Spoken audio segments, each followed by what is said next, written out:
than the minimum balance on my credit card. I just opened an education IRA for my kids. I never invest more money than I can lose. How are you saving for your future? Find out more great ways to save for your future and choose to save.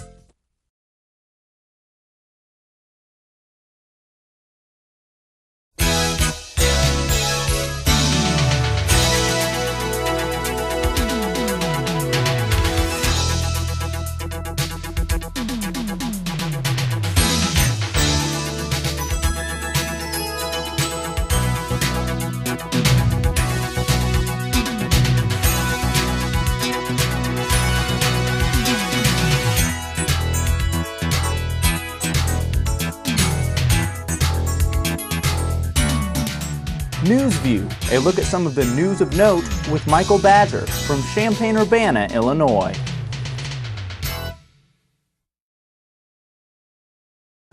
Hello and welcome to another edition of News View, Urbana's Champaign's smallest newscast and interview show. Tonight a special guest, Mr. Doug Quick from WICD-TV, and he's been around here in Central Illinois media for a long time now, and we're glad to have him here on News View. It's good to be here, Michael. Thanks for the invitation. You're welcome. Here's my first question for him, and that is, what was your first job? Okay, well, other than working in high school at a local Walgreens agency drugstore, I started a career path that was going to take me to perhaps pharmacy school to become a pharmacist. And I had a change of heart somewhere along the line. I worked at a local Walgreens and was a pharmacy apprentice, and which I guess they call them pharmacy techs now. And had kind of a change of heart. I've always had an interest in broadcasting. It goes back to my childhood, I guess. I had grandparents that didn't like to throw things away. And they watched me a lot when I was very, very young. And they had a box of old TV guides. Even before I learned to read, I was thumbing through these TV guides, going back into the very early days of that publication, back in the early 50s. And kind of got the TV interest bug going, and in broadcasting. And later, when I learned to read, I would read these things from front to back to front, top to bottom. And they'd go back 1953 all the way through the late 1950s at that time. And so kind of always had the broadcast bug going. And my parents were very young. My dad listened to a lot of top 40 radio when I was very young and listened to stations like KXOK in St. Louis. And I grew up originally in Taylorville. And with that, it always intrigued me. Broadcasting was always a part of it. And it was a big challenge for me at that time because I was a stutterer. When I went through grade school and junior high and even the earlier part of my high school, stuttering was always a major problem of mine. And it wasn't until I got into high school that I actually started to work a little more at it to solve the issue. I still stutter occasionally, but most people probably don't notice it. After the side trip, I guess, in working at the drugstore when I was a kid and through the first couple of years of college, I went to the local radio station in Taylorville and I said, hey, I'd love to do a rock and roll show at night.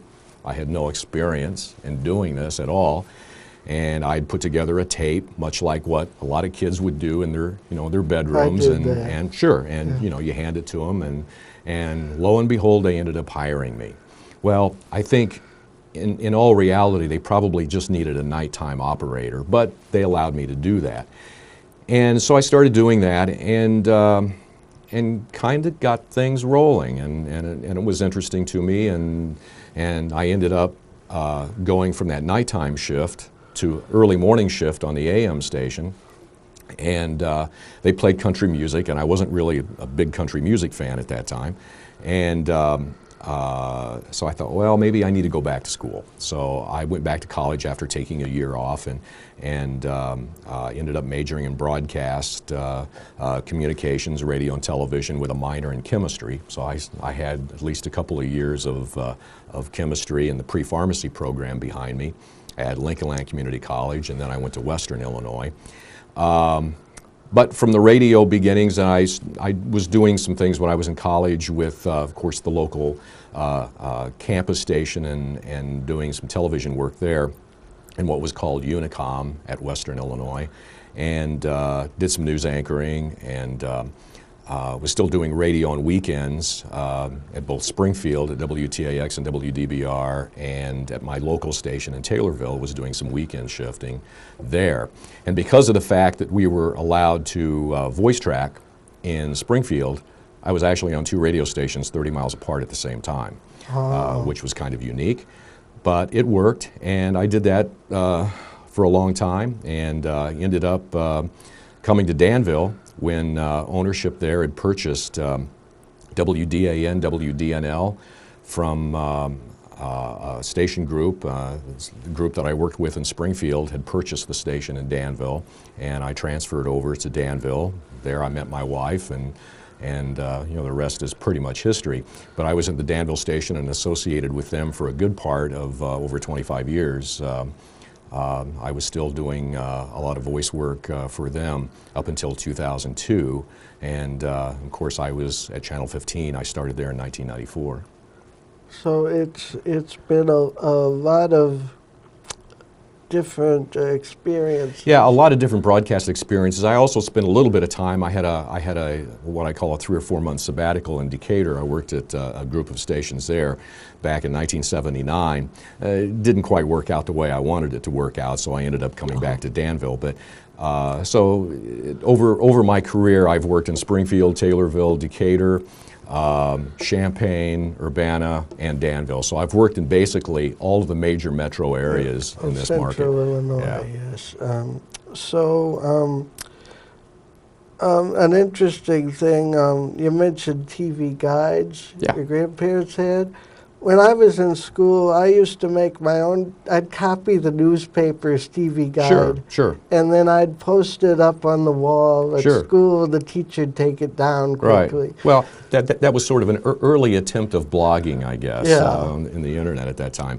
Yeah, you know, I was very much. I never really visited a TV studio when I was a kid, but I had a pretty good idea of what it looked like. And it's amazing that in looking back, it's pretty much how I envisioned it. I mean, there was really no real surprises.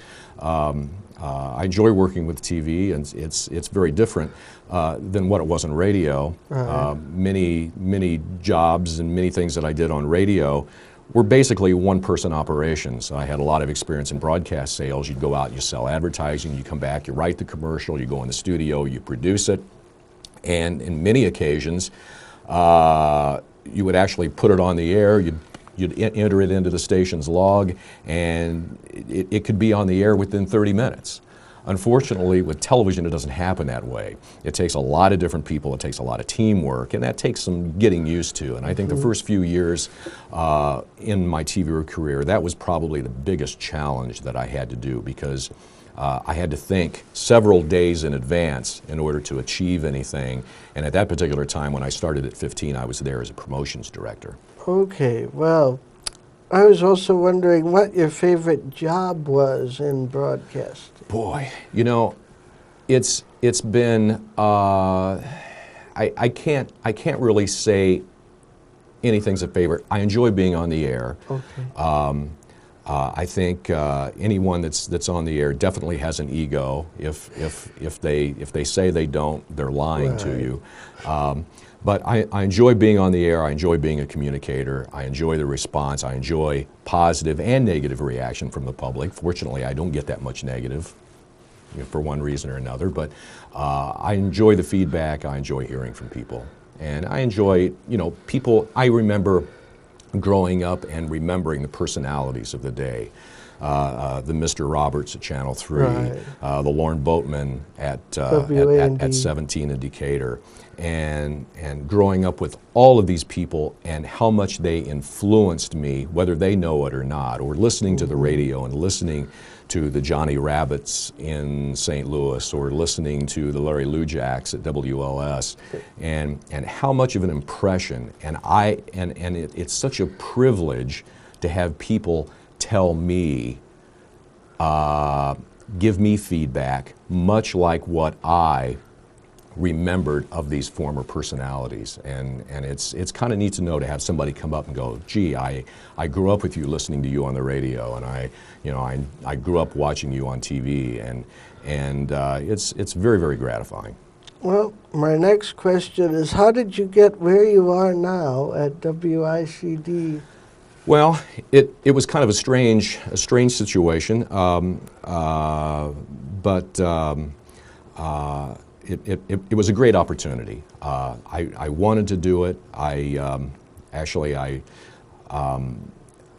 When I was hired at 15, Les Van, who was general manager at that time, had said, well, I want to be able to hire you. I've got 2 positions open. One of them is a promotions director. The other one was being involved in sales. And I said, I've done sales for a number of years, for over 25 years. I think I'd like to do the promotions job and being a promotions director. And he says, okay, fine. You're now promotions director. And I said, okay, one question though, what does a promotions director do? I didn't have a clue at that particular point in time. Fortunately, I wasn't walking in somebody else's footsteps. The station had been without a promotions director for a number of years. So I got to set it up the way I envisioned it. And I based a lot of that information on what I did on radio. Okay. And being involved in the community and making personal appearances and doing all of the things that disc jockeys would do at the radio station, right. But I applied that to television. And being a promotions director today is a much different scenario. But I really enjoyed that. I enjoyed the ability to do that, and then I got into doing some weekend weathercasting, and of course grew from there. Well, this is Newsview with an interview with Mr. Doug Quick, who currently works at WICD TV Channel 15 in Champaign. I think we'll take one break now, and we'll be right back after this.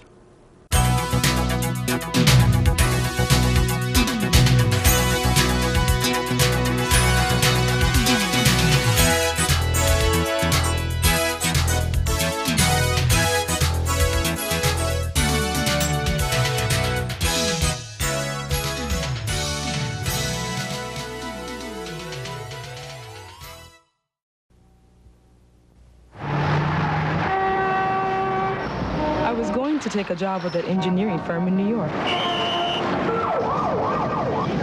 I got a better offer. I'm building schools overseas.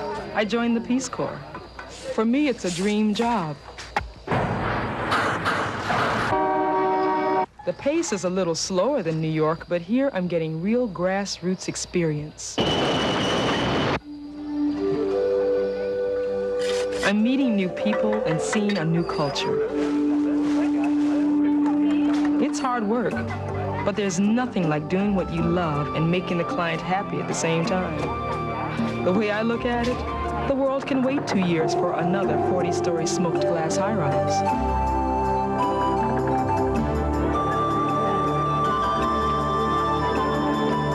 Build a future with the Peace Corps, the toughest job you'll ever love.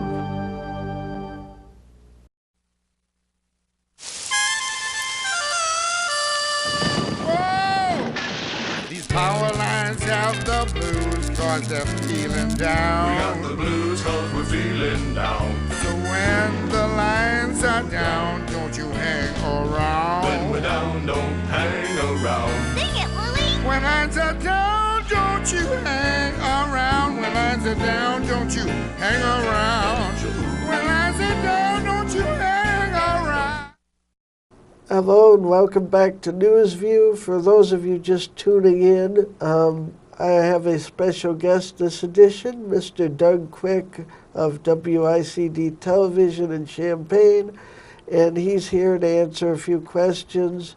And it's just another news view on Friday night. Well, my next question is, do you have any advice for those who want to get into broadcasting? Boy, you know, I think it's a much tougher process now than it was even when I got into it.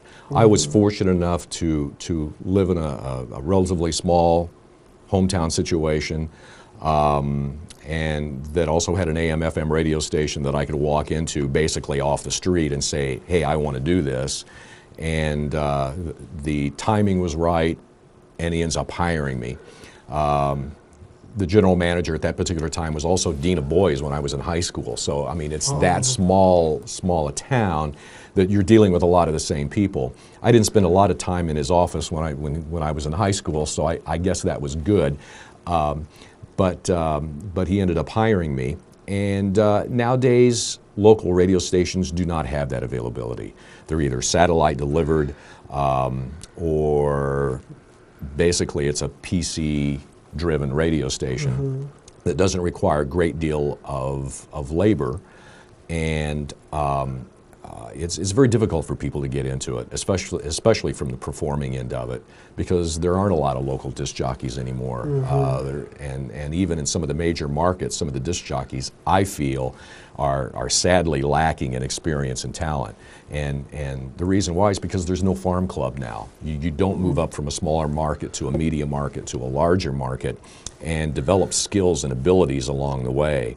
Now, there aren't that many options available for small market radio for people to get into, and it's unfortunate.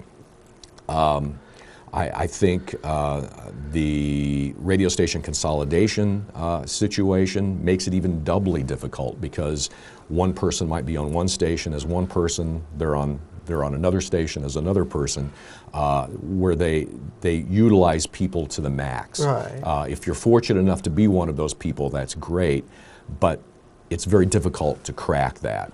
I think an opportunity like something that you're doing here is definitely a terrific option, and that gives a person like you enough experience to actually go on at some point and develop skills and abilities and talents where you can go further.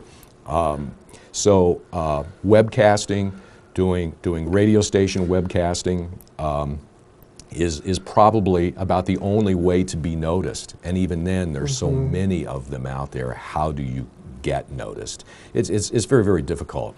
If you know somebody that works at the radio station and you can get friends with them and you can hang around them, you might be able to use their abilities as something to build on and spend time at the station and learn all of the technology involved. The technology in this business has just exploded.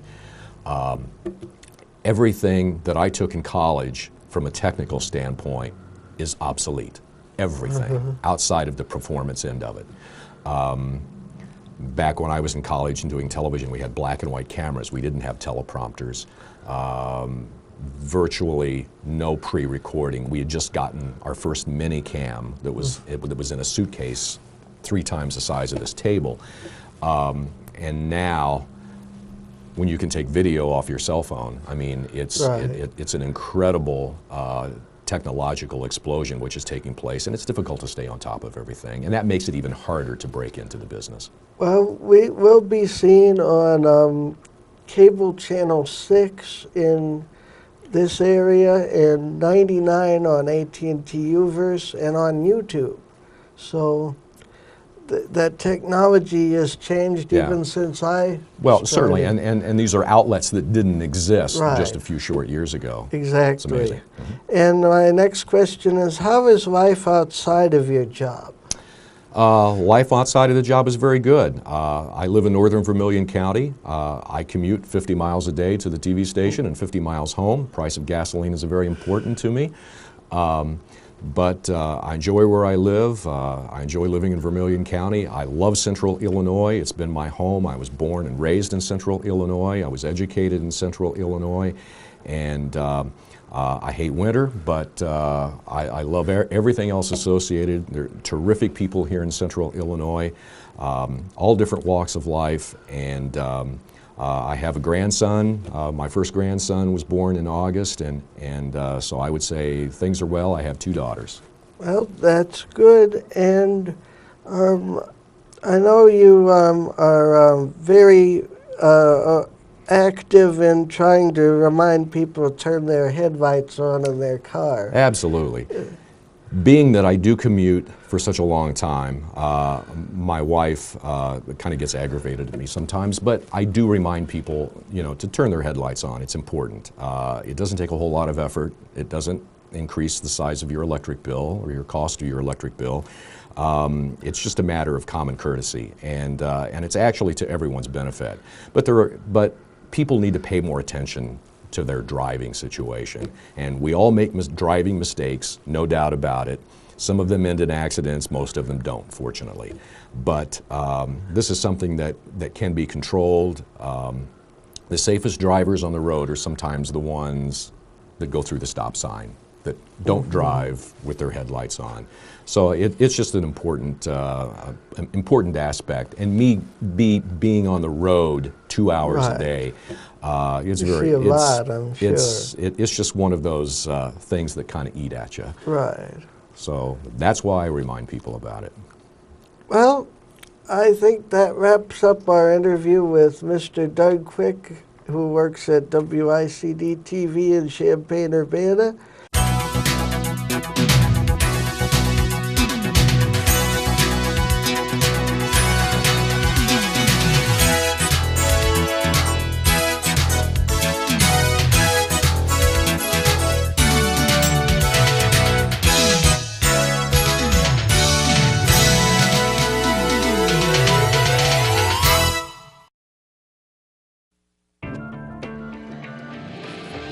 For others, it may have just been a summer job. But for me, it was training. Now I'm an Air Force pararescueman, and my job is to save lives. Make the right choices today, and be ready for the challenges tomorrow. This message is brought to you by the U.S. Air Force.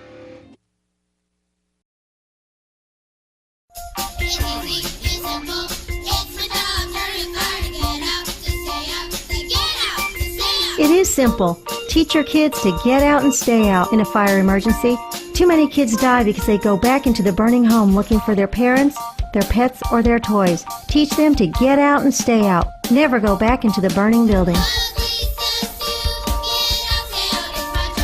This message brought to you by Buzzley Fire Safety. For more information, please visit our website at buzzleyfiresafety.com.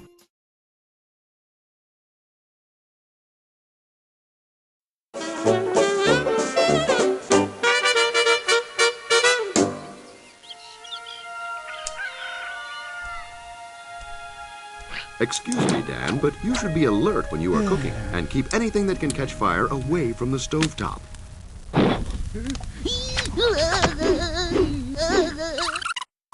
Good job, Dan. It's 2nd and 10 at the 42nd yard line. Kettleman takes the snap, he passes it to Krasinski, and it looks like Krasinski is going to go all the way. He's at the 40, the 30, the 20, the 10, and he's tackled at the 5-yard line. We have time for a quick commercial break, and we're back. Kettleman escapes out. Always stay in the kitchen when you're frying, grilling, or broiling food. And coming around the final turn, it's That's great, Dan. Now, stay safe.